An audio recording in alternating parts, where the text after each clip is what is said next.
तो आप किसी भी क्लास में हैं, इससे कोई फ़र्क नहीं पड़ती। ये वीडियो सारी क्लास के लिए बहुत ज़्यादा इम्पोर्टेंट है। इसमें घातांक का जितने भी नियम होते हैं उस नियम को हम समझेंगे। ये वीडियो आप सभी के लिए मोस्ट इम्पॉर्टेंट होने वाला है, क्योंकि इसमें कुछ ऐसे ऐसे आप नियम समझिएगा जो आप पहले नहीं समझते थे, वो आपको गणित बनाने में बहुत ही सरल कर देगा।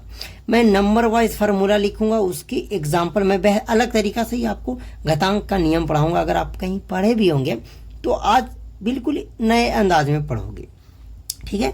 तो हम पहला फार्मूला की बात किया जाए, अगर हम पहला बात करें कि घातांक का जो पहला नियम हम अपने से आपको बताएंगे, तो पहला नियम यही हम बताएंगे कि अगर कोई नंबर है ए के पावर m गुना ए के पावर n, अभी नहीं समझ में आ रहा है मत आए, अब सिर्फ सीखो। तो इसमें हम करेंगे ए के पावर m और प्लस करेंगे a। पहला नियम हमारा ये है। फिर ध्यान से समझना, मैं इस पे एग्जांपल बताऊंगा। कह सकते हैं कि दुनिया का कोई भी नंबर हो सकता है, वो अगर नीचे नंबर उसका सेम हो और अगर वो मल्टीप्लाई में हो, फिर से जैसे ए की जगह कोई सा भी नंबर हो सकते, ए गुना ए, देखिए ए की पावर ए गुना ए की पावर ए। तो इसमें इसका जो सोल्यूशन होता है वो दोनों ए की जगह आप किसी एक ए को लिख करके ऊपर की घात को आप जोड़ सकते हैं। जैसे बात किया जाए कि अगर आपको इस तरीका से दिख जाए 3 के पावर 2 गुना 3 के पावर 4, तो आप इसे किस प्रकार सॉल्व करते हैं अब आप खुद जान गए होंगे। बस आपको ये करना है कि नीचे वाली जब सेम है तो आप किसी एक को लिख दीजिएगा और ऊपर 2 + 4 सीधा करके 2 + 4 कर दीजिएगा, 2 + 4। तो फाइनली इसका जो रिजल्ट हो जाएगा वो 3 के पावर 2 में 4 हमारी जुटेगी तो 6 हो जाएगी। आ गई बात समझ में। ये घातांक का नियम होता है बहुत ज़बरदस्त। अगर आप ये जानते नहीं जानिएगा तो इस प्रकार के सवाल आप कोई उपाय ही नहीं है कि आप इसको सॉल्व कर सकते हैं, कोई उपाय नहीं है। ओके, तो पहला नियम हमारे तरफ से ये कहता है। अच्छा, दूसरा नियम क्या कहता है वो भी थोड़ा सीख लेते हैं। तो मेरे हिसाब से दूसरा नियम एकदम इसी का फोटो कॉपी है कि अगर नीचे अलग रहे ऊपर सेम रहे,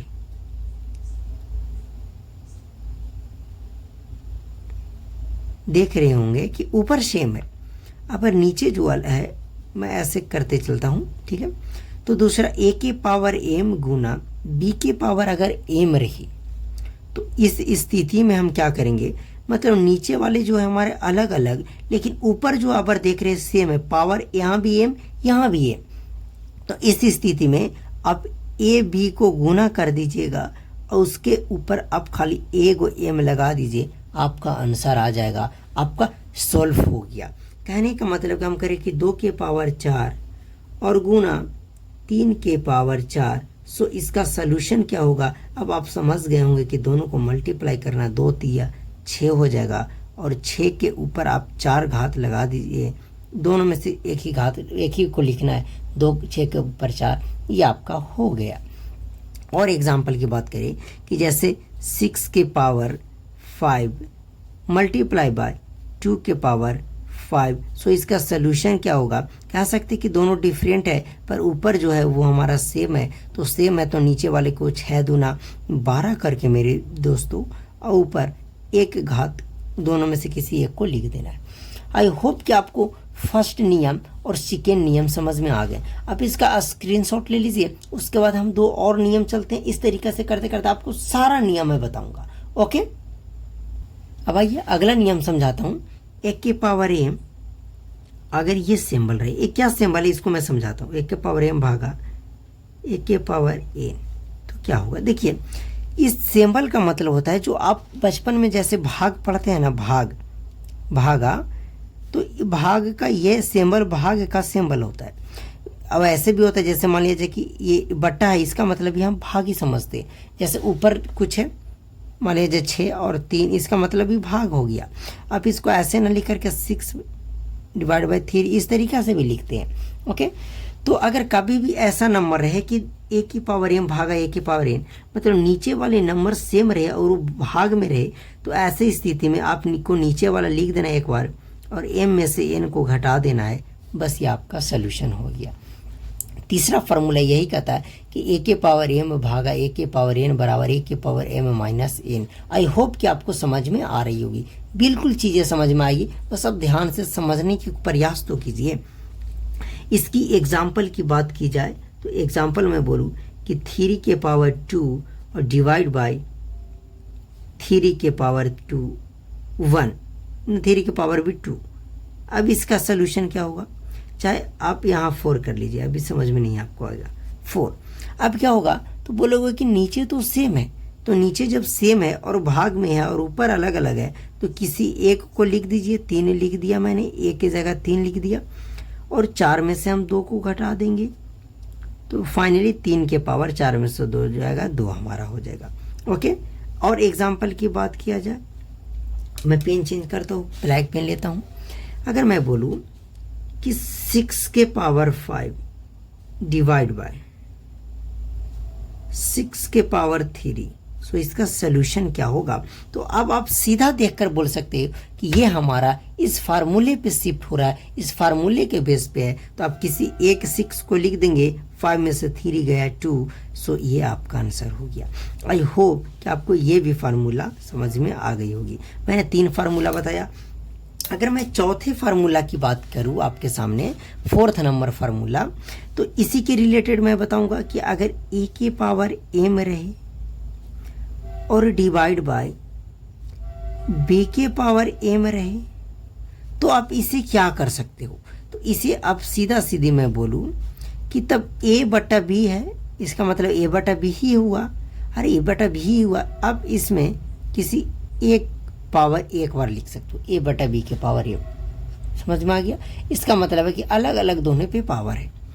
जैसे 3 के पावर 2 है डिवाइड बाय 4 के पावर 2 है, तो आप इसे क्या लिख सकते हो, तो बोलोगे कि नीचे तो अलग अलग है लेकिन ऊपर सेम है, तो आप 3 और बटे 4 तो लिख ही सकते हो, और दोनों के पावर है, मतलब आप 1 बार 2 लिख सकते हो। अगर इसका आप सोल्यूशन करना जाओगे तो 3 का स्क्वायर 9 और 4 का स्क्वायर 16, इस तरीका से भी आपका हो जाएगा। तो मैं सोल्यूशन आपको नहीं बता रहा हूँ, मैं आपको उस नियम को बता रहा हूँ जो घातांक के अंतर्गत आती है। तो मैंने 4 नियम के ऊपर आपके बात किया। क्या ये 4 नियम अभी तक आपको समझ में आ रहे होंगे?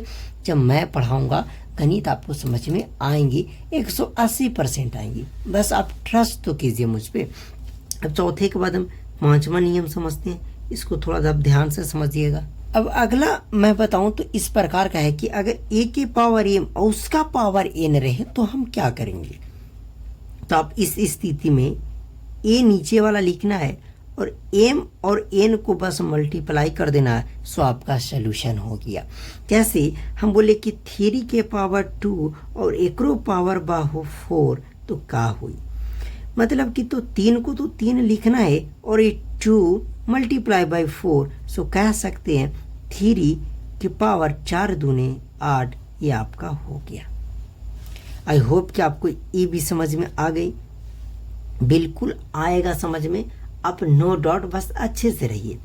अब जैसे आपको इस तरीका से दिखे होंगे कि जैसे कोई भी नंबर है उसका पावर -1 रहता है, कोई भी नंबर है उसके पावर -1। अब इसको अगर आपको प्लस में बदलना है, क्योंकि माइनस में किसी नंबर का तो कुछ होगा नहीं, आप इसको प्लस में बदलना रहे, जैसे नहीं यहाँ पे हम m कर देते हैं कि a के पावर -m। अगर इसको आपको प्लस में बदलना रहे, यहाँ भी कोई संख्या यहाँ भी कोई संख्या, तो अगर माइनस घात करेंगे तो हमसे तो होगा नहीं, तो इसको प्लस में बदलने के लिए आपको 1 देना है बटा, बस इसको ऊपर है तो a के पावर m कर दीजिए, ये लीजिए खत्म। जैसे हम बोले कि बताइए तो कि a के पावर -2, इसका हल क्या होगा, तो यार a के पावर नहीं, जैसे हम बोले कि 9 के पावर -2, अब इसका हल क्या होगा, तो बोलोगे कि मुझे खुद नहीं पता कि 9 का पावर -2 क्या होगा, तो मैं बोलो कि चलो इसको प्लस में बदलते हैं, तो 1 बटा 9 के पावर 2, सो कह सकते 9 का वर्ग होता है 81, तो आप 81 लिख सकते हैं। सो इसका ये आंसर हुआ। ओके, अब यही जैसे है कि अब कितने मैं नियम बताया, 4, 5वां नियम मैंने बता दिया। अब और स्पेशल नियम मैं आपको समझाता हूँ। अब ये बहुत ज़्यादा इम्पोर्टेंट है कि जैसे दुनिया का कोई सा भी नंबर उसके पावर 0 तो उसका मान 1 होता है, ये याद आपको रखना है। दुनिया का कोई सा भी संख्या हो उसके पावर अगर उसका घात 0 है उसका मतलब मान उसका 1 होगा। अब जैसे इस हिसाब से कोई कहेगा कि 0 के पावर 0 हम करेंगे तो 1 होगा। देखिए मैं अभी समझाने वाला हूँ, ये आप छठे या सातवां में जो बताया उसके इस कैटेगरी में रखिएगा। तो ए की जगह कोई सा भी नंबर हो सकता है, मैं लिख दे रहा हूँ, चलिए सम में ए यूज किया हूँ तो ए की जगह एनी नंबर मतलब दुनिया का कोई सा भी नंबर हो सकता है, कुछ भी, 100 200 लाख 2 लाख कुछ भी। अगर उसकी पावर 0 हो जाए तो उसका मान 1 होता है। लेकिन अगर 0 के पावर कभी भी 0 आ जाए, फिर से समझिएगा, 0 के पावर 0 तो इस केस में ये इनफाइनाइट हो जाता है अपरिभाषित। ये आपको स्पेशल केस याद रखना है कि 0 के पावर 0 मतलब इनफाइनाइट। ओके, अब तो कन्फ्यूजन हो गई कि 0 के पावर 0 इसका मतलब 1 नहीं होगा। अब इसका मतलब कि 9 के पावर अगर हम 0 करें तो इसका मतलब क्या होगा, तो सीधा बोलना है कि 9 के पावर 0 इसका मतलब मान इसका 1 हो जाएगा। क्या 1 हो जाएगा। मैं बोलूँ कि नहीं, इतना बड़ा मैं संख्या दे रहा हूँ, इसका पावर 0, इसका मान क्या होगा, बोलोगे कि कुछ भी दे दो, उसका पावर अगर 0 है सर तो उसका मान 1 होगा। आई होप कि आपको बेहतरीन तरीका से मैं घातांक का नियम समझा पाया, एग्जाम्पल के थ्रू आपको समझ में आ गए होंगे। अगर आप नए हैं तो चैनल को सब्सक्राइब कर लीजिएगा। देखिए मैं आपको एक अगर आप 10th क्लास में हैं तो आप सभी के लिए मैं नोट्स बनाया हूँ, बहुत अच्छा नोट्स है, आप देख सकते हैं, इसका फोटो दिख रहा होगा। आप इस नोट्स को लेकर आप अपने बोर्ड एग्जाम में बेहतरीन तैयारी कर सकते हैं और 95% प्लस गेन कर सकते हैं मार्क्स इस नोट की मदद से। आप जब पढ़ें तो एक बार नोट ले लीजिए और रिवीजन कर लीजिए, आप सभी के लिए मस्त है। अगर इस नोट को खरीदना है तो आप इस नंबर पे SMS कर सकते हैं 70615804 एंड 08 SMS कर सकते हैं, आपको मिल जाएंगे। चलिए इस वीडियो को हम यहीं समाप्त करते हैं।